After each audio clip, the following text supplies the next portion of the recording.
Assalamualaikum Bu Reva. Waalaikumsalam warahmatullahi wabarakatuh. Ya, hari ini rencana kita mau observasi pembelajaran jenengan gitu ya. Ini Bu Reva mengajar apa nggih? Saya ngajar IPA kelas 8 Ibu. Ya, ini ngajar IPA kelas 8 ya. Di kelas 8 apa Bu? Ini nanti di kelas 8E. Oke. Di pembelajaran IPA nanti materinya apa ya Bu? Materinya nanti tentang cacat mata pada manusia. Mata pada manusia. Tujuan pembelajarannya? Untuk tujuan pembelajarannya nanti anak-anak diharapkan nanti bisa mengidentifikasi jenis-jenis cacat mata pada manusia. Kemudian dari masing-masing cacat mata anak-anak bisa menjelaskan dan mencari solusinya atau cara mengatasi dari cacat-cacat mata tersebut. Kemudian di saat saya nanti mengobservasi pembelajarannya itu, area pengembangan yang hendak dicapai itu apa tuh? Untuk area pengembangannya lebih difokuskan untuk diferensiasi sesuai dengan kebutuhan siswanya masing-masing. Diferensiasi ya. Nanti saya akan mengamati pada pembelajaran Ibu pada pembelajaran diferensiasinya gitu ya. Kemudian strategi yang sudah dipersiapkan apa? Untuk strategi yang saya persiapkan ada nanti metode pembelajarannya ada discovery learning. Jadi anak menemukan informasi dari video yang telah disediakan, terus dari bacaan yang ada di LKS. Kemudian saya sediakan juga lembar diskusi untuk bekerja sama dengan kelompoknya masing-masing. Jadi Ibu sudah menyiapkan metode pembelajarannya discovery learning, kemudian strategi video, kemudian lembar diskusi dan LKS yang Ibu nanti saya akan mengamati pembelajaran Ibu pada pembelajaran diferensiasi ya Bu. Oke, mungkin pertanyaan kita cukup sini saja. Kita lanjut ke kelas nih Bu ya.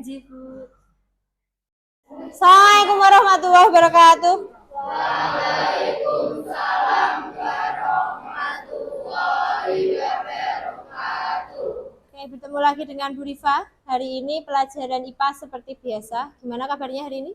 Baik. Ada yang nggak masuk? Siapa?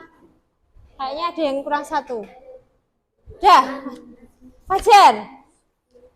Ya, Fajar nggak masuk ya. Kenapa? Oh, sakit ya. Silakan sebelum saya mulai pelajaran hari ini dicek apakah ada sampah di sekitar kalian. Kalau ada silakan diambil, segera langsung dibuang ke belakang. Dibuang di luar, yuk. Yuk, cek. Yang nggak ada nggak usah. Yang ada silakan diambil, dibuang.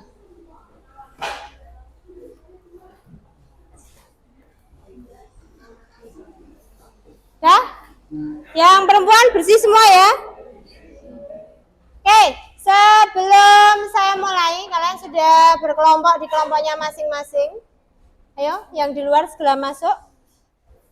Silakan dibuka LKS-nya halaman 24. Hari ini kita akan bahas lanjutan materi yang kemarin tentang cacat mata.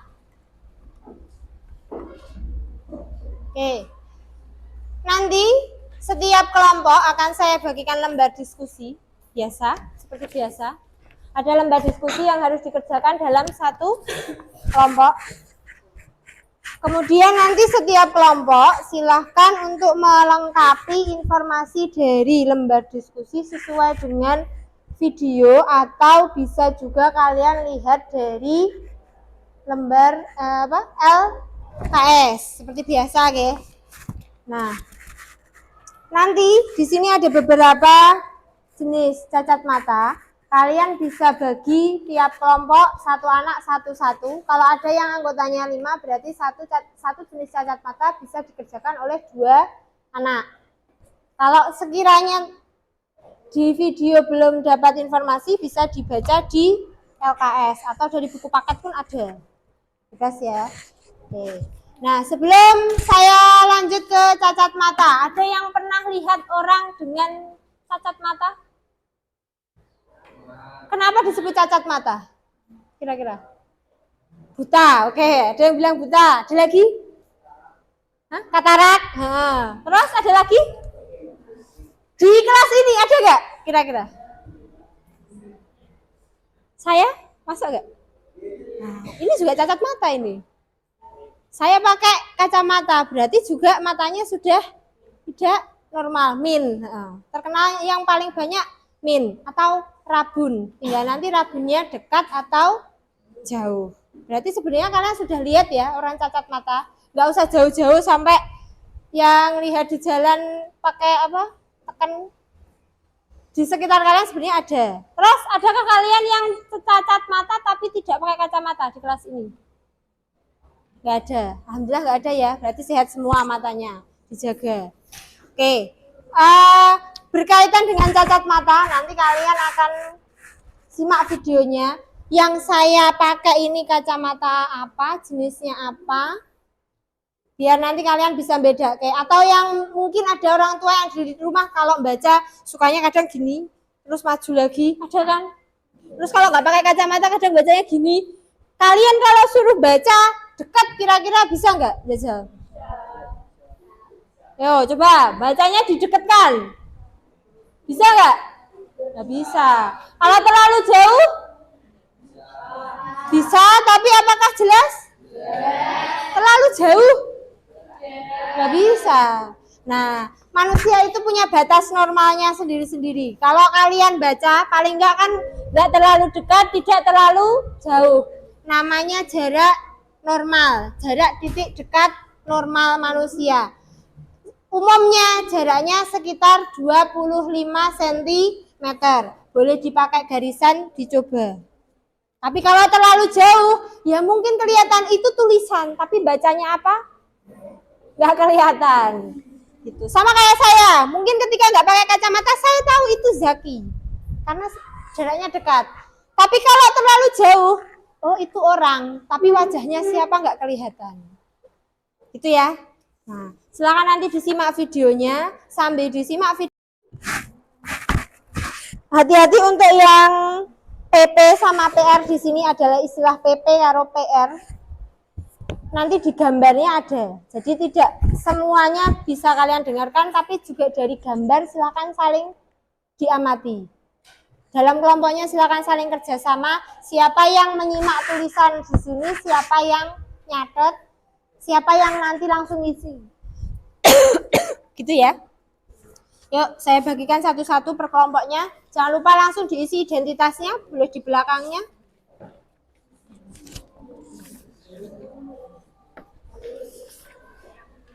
Langsung diisi identitasnya ya. Kelas, nomor absen.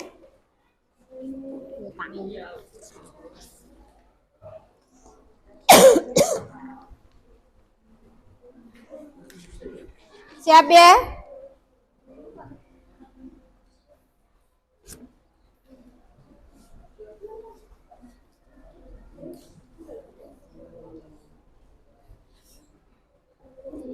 Dah?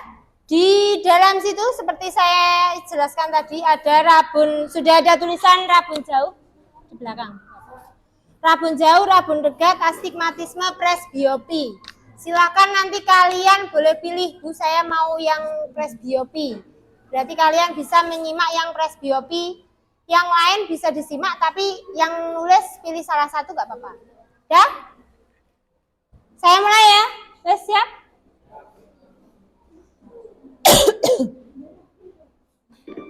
Cacat-cacat pada mata. Rabun dekat. Rabun dekat atau hipermetropi. Mata yang mengalami rabun dekat tidak dapat melihat jelas benda-benda yang jaraknya dekat. Hal ini karena lensa mata tidak dapat menjemput, sehingga bayangan benda yang jaraknya dekat jatuh di belakang retina.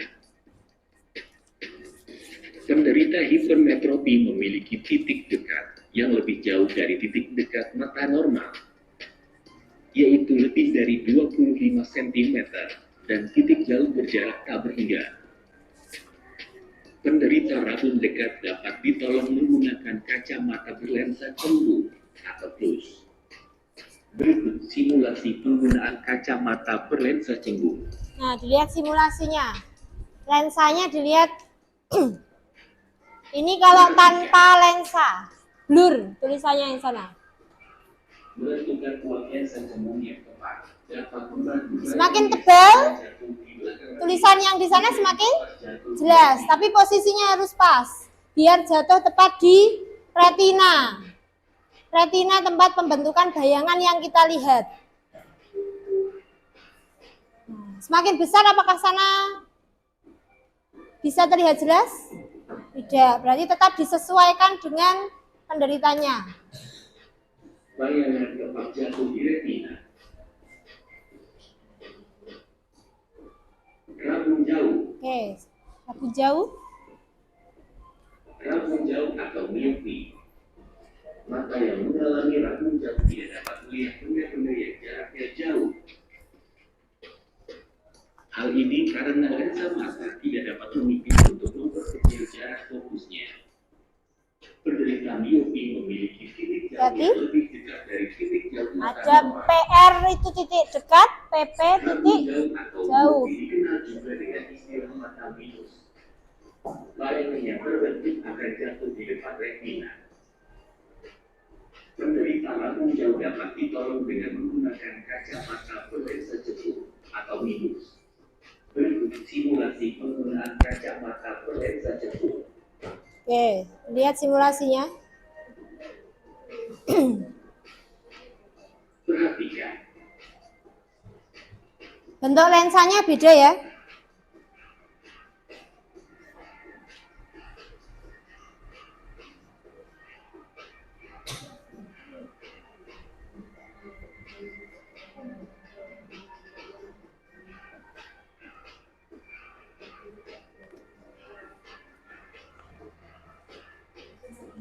Tutupan.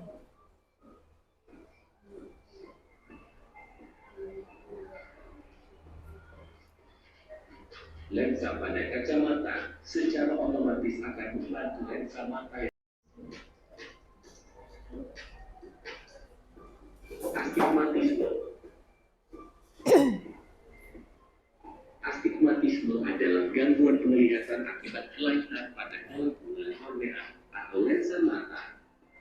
Astigmatisme Kalau yang ini kabur, jadi seolah-olah nggak ada garisnya. Astigmatisme dapat terjadi bersamaan dengan rabun dekat atau rabun jauh.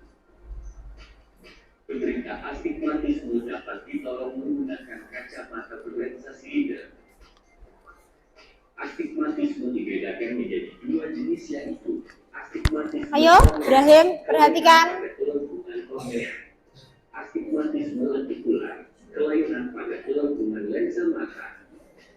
Meski umumnya terjadi saat lahir, astigmatisme juga dapat disebabkan oleh cedera pada mata atau akibat operasi mata.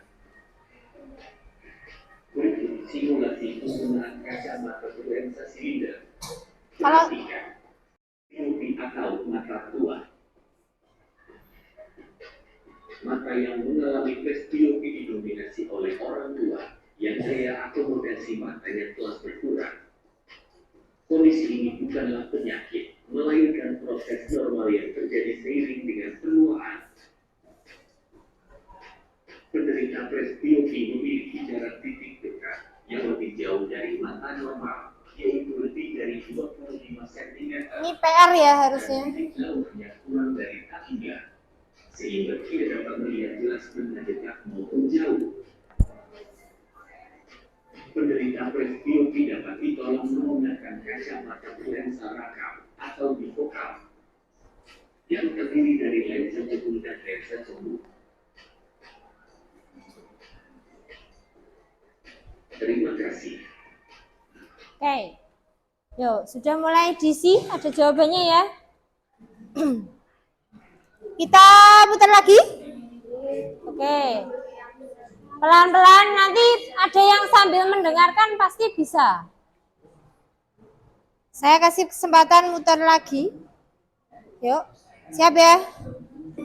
Cacat-cacat pada mata. Nilai kelompok tetap saya nilai loh ya. Oke. Atau hipermetropi. Ayo. Mata yang mengalami rabun dekat tidak dapat melihat jelas benda-benda yang jaraknya dekat. Di situ ada loh, disimak dulu toh. Tidak dapat disebut Jika bayangan benda yang jaraknya dekat jatuh di belakang retina, penderita hipermetropi memiliki titik dekat yang lebih jauh dari titik dekat mata normal, Apa mau? yaitu lebih dari 25 cm dan titik jauh berjarak apabila Titik jauh jaraknya apa? ditolong menggunakan kacamata lensa jauh atau terus Rabun dekat kacamatanya apa? kacamata lensa jauh.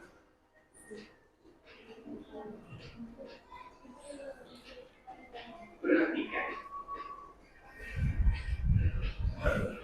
menentukan buat lensa jauh yang tepat dapat membantu bayangan yang semula jatuh Ini kok belum diisi menjadi korban jatuh di retina. kalimatnya sama kayak diikuti kalimatnya bisa baca dulu. Sambil dibaca informasi yang di lembar diskusinya. Itu.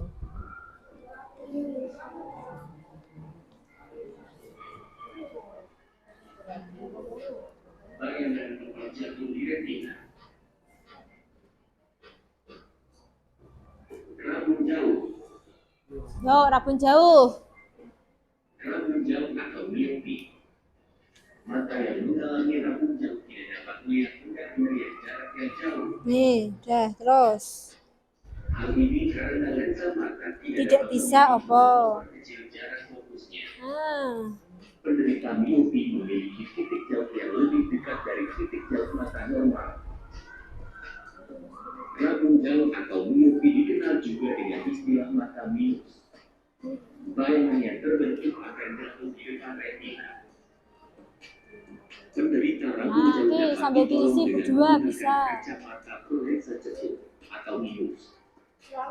Simulasi penggunaan kacamata lensa jauh.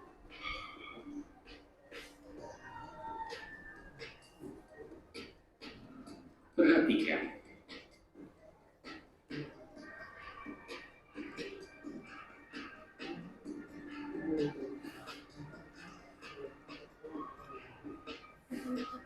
Yang kurang mana?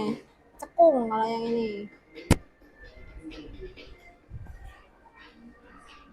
Ada yang nyari di sini boleh.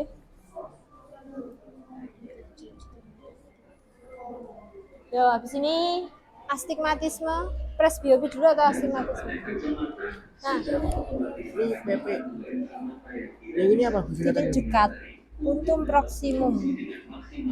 Titik dekatnya nanti di sana ada di gambar tadi. 25. Lebih besar atau sama dengan? Lihat nanti di sana ada. Sekarang lihat astigmatisme. astigmatisme adalah gangguan penglihatan akibat kelainan pada gelembungan kornea atau lensa mata. Ada tuh langsung. Astigmatisme juga kerap disebut sebagai mata silinder. Astigmatisme ini dapat menyebabkan penglihatan kabur yang mungkin terjadi lebih dari satu arah, baik secara horizontal, vertikal, maupun diagonal. Astigmatisme dapat terjadi bersamaan dengan rabun dekat atau rabun jauh. Penderita astigmatisme dapat ditolong menggunakan kacamata lensa silinder. Astigmatisme dibedakan menjadi dua jenis yaitu astigmatisme korneal, kelainan pada gelembungan kornea, astigmatisme lentikuler, kelainan pada gelembungan lensa mata. Lentikuler. Di sini yang terjadi saat lahir. Astigmatisme juga dapat disebabkan oleh cedera pada mata atau akibat operasi mata. Makanya kamu ngapal ke si Juni. Oh ya wes. Itu namanya kerjasama sih. Ayo malah gambar, ayo. Nah terus.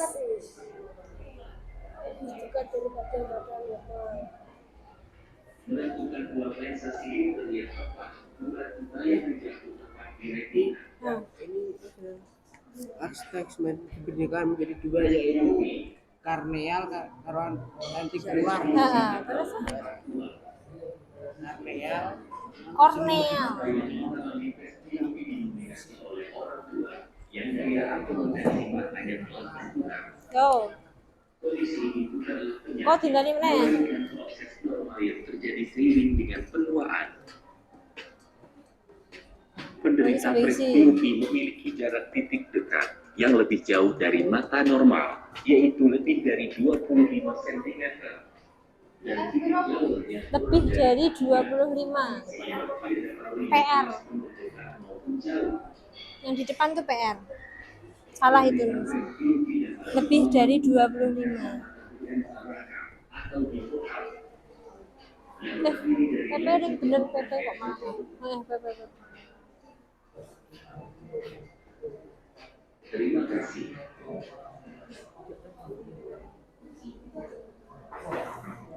Sudah separuh terisi? Separuh atau belum sama kali? Nah, ini lumayan, yuk. Oke, sekali lagi ya. Terakhir. Yo, tadi yang ketinggalan nulisnya bisa dilengkapi. Salah. Oke, kisah. Rabun dekat atau hipermetropi. Makanya mengalami rabun dekat. Tidak dapat melihat jelas. Nah, diterus ke kisah iki lho, lengkapi yang ini. Nah, tidak bisa apa. Nah, jatuh di mana retina, belakang ke depan. Nah, terus, yang lebih jauh dari titik dekat mata normal, yaitu lebih dari 25 cm dan titik jauh berjarak lebih dari 25 cm. Di kira dekat ini lebih dari 25 cm. Lebih dari, nah lebih dari kan sendolnya ini. Nah, berarti ini lebih banyak apa lebih sedikit? Menentukan kuadran sejauh yang tepat dapat membantu layanan yang semula jatuh di belakang retina menjadi tepat jatuh di retina.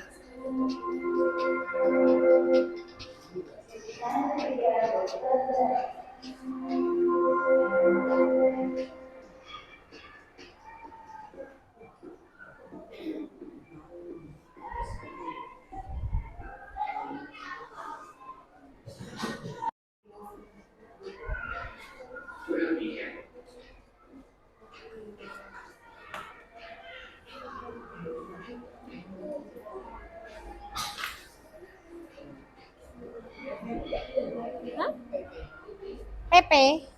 PP itu titik dekatnya, yang PR-nya ini yang tak hingga. Salah. Nanti diisi lagi nanti.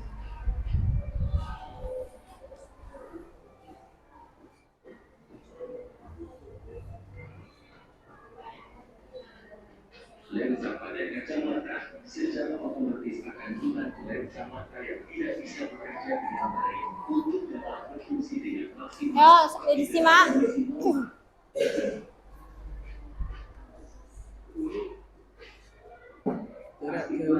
Jarak tidak jauh. Astigmatisme adalah gangguan penglihatan akibat kelainan pada kelengkungan kornea atau lensa mata. Astigmatisme juga kerap disebut sebagai mata silinder. Astigmatisme ini dapat menyebabkan penglihatan kabur yang mungkin terjadi lebih dari satu arah, baik secara horizontal, vertikal, maupun diagonal. Astigmatisme dapat terjadi bersamaan dengan bahwa dekat atau lebih jauh. Penderita astigmatisme dapat ditolong menggunakan kacamata berlensa silinder. Astigmatisme dibedakan menjadi dua jenis, yaitu astigmatisme korneal, kelainan pada Maju boleh. astigmatisme lentikular, kelainan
Assalamualaikum warahmatullahi wabarakatuh, Bu Rifah. Waalaikumsalam warahmatullahi wabarakatuh.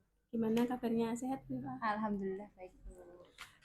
Terima kasih, Bu Rifah. Kini kita lanjutkan percakapan kita setelah observasi kemarin, Bu Rifah. Nggih, Bu. Saya ulang kembali, Bu Rifah, bahwa tujuan percakapan kita pada hari ini adalah menganalisis pembelajaran Bu Rifah, Bu Rifah, sesuai yang kita sepakati kemarin, saya ulang lagi, Bu Rifah. Kemarin tujuan pembelajarannya Bu Rifah apa, Tujuan pembelajarannya saya harapkan nanti anak-anak bisa memahami berbagai jenis cacat mata pada manusia. Selain itu juga mereka memahami cara mengatasi dari setiap jenis cacat mata itu. Jadi kemarin Bu Rifah sudah mengajar di kelas 8D dengan tujuan pembelajarannya adalah memahami cacat mata dan cara mengatasi cacat mata pada manusia, Bu Rifah. Area pengembangan Bu Rifah kemarin yang disepakati kan Bu Rifah menginginkan saya observasi di pembelajaran diferensiasi Bu Rifah. Menurut Bu Rifah pembelajaran yang sudah Bu Rifah laksanakan itu ada kendalanya enggak untuk mencapai tujuan pembelajarannya Bu Rifah tadi kemarin itu? Untuk beberapa kendala yang ditemui ketika pelaksanaan, salah satunya karena di sini menggunakan HP sebagai salah satu sumber belajar untuk anak-anak, jadi terkadang kontrol ke siswa untuk apakah HP itu benar-benar digunakan untuk mencari materi atau digunakan untuk bermain itu sedikit kurang. Jadi karena jumlahnya klasikal, jadi kalau mau keliling satu-satu terkadang ada beberapa anak yang terlewatkan untuk melihat HP. Selain itu ada kendala yang lain, Bu Rifah? Sepertinya tidak terlalu ya ramai di kelas biasa kayak. Ramai tapi anak-anak masih fokus terkondisikan. Jadi kendalanya Bu Rifah ketika anak-anak menggunakan HP karena kelasnya 32 anak kita harus keliling itu. Kemudian apakah Bu Rifah kira-kira punya gambaran nggak dari kendala itu, punya strategi apa untuk menghadapi kendala-kendala yang itu? Mungkin nantinya untuk satu kelompok nanti difokuskan saja satu HP atau hanya 2 HP yang digunakan untuk mencari materi yang digunakan gitu. Selain itu juga ternyata kemarin ada beberapa anak yang paketannya tidak ada, jadi hanya membawa HP untuk bawa ke sekolah tapi tidak ada paketannya. Jadi mungkin kedepannya lebih disiapkan lagi supaya dalam satu kelompok paling tidak ada satu paketan untuk HP anak tersebut. Jadi kemarin ada kejadian yang bawa HP tapi tidak ada paketannya. Jadi Bu Rifah pengennya memastikan satu kelompok ada HP tetapi ada paketannya juga. Kira-kira kapan itu akan dilaksanakan Bu Rifah untuk mengatasi untuk melaksanakan strategis tadi yang akan dilaksanakan tadi? Kira-kira kapan? Untuk penggunaan itu tentunya sebelum pelaksanaan pembelajaran dikoordinasikan dulu ke anak-anak. Untuk pembelajaran selanjutnya, gitu ya. Pembelajaran selanjutnya, Bu Rifah memastikan setiap kelompok ada paketan HP-nya, Bu Rifah untuk saya sampaikan hasil observasi perlu saya sampaikan pembelajaran Bu Rifah sudah bagus, sudah nampak diferensiasinya, kemudian tujuan pembelajaran sudah tercapai, diferensiasi konten ada, kemudian diferensiasi proses ada, tapi proyeknya belum terlihat. Proyek belum nampak karena masih menunggu tugasnya anak-anak. Karena akan dilaksanakan di pertemuan berikutnya, karena tugasnya tugas lanjut sudah bagus, dilanjutkan. Kemudian kalau bisa ditambahkan ice breaking Bu, biar anak-anak tidak bosan, biar tetap semangat itu aja. Terima kasih Bu Rifah sudah mau berbincang-bincang dengan kita sudah dapat. Kira-kira gimana Bu setelah perbincangan ini kita apa yang Ibu dapatkan? Tentunya dapat masukan lebih banyak lagi karena biasanya kan ngajar saja. Nah, sekarang kan ada yang mengamati jadi tahu kekurangannya di mana, perlu ditambahkan di mana. Oke, perasaannya Ibu gimana? Senang sih. Oh, senang gitu ya. Terima kasih, alhamdulillah. Mungkin itu saja ya Bu yang bisa kita lanjutkan untuk mengajar di kelas. Saya akhiri. Wassalamualaikum warahmatullahi wabarakatuh. Waalaikumsalam warahmatullahi wabarakatuh.